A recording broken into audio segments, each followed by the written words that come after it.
আমাদের বাংলাদেশেই বড় বড় মুফতি মুহাদ্দিস মুফাসসির, এর চেয়ে বড় বড় মুফতি মুহাদ্দিস আরব বিশ্বে আছে না নাই?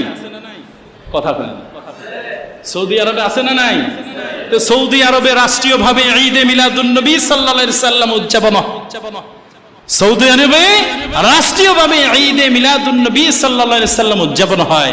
কাতারে হয়, ইয়েমেনে হয়, সিরিয়াতে হয়, লেবাননে হয়, তারপরে যত ইরাকে হয়, তুরস্কে হয়, পাকিস্তানে হয়। দেখেন আপনি লক্ষ লক্ষ লোক, হাজার হাজার না, লক্ষ লক্ষ লোক সেখানে তারা করতেছে। সেরা সেরা মুহাদ্দিস, সেরা সেরা মুফতি তারা করতেছেন, তারা রাষ্ট্রীয়ভাবে পালন করেন। আর আমার আপনার মতো মৌলবী, এলেম নাই, আমল নাই, তারা ফতুয়াবাজি করে, আর সেই ফতুয়ায় আমরা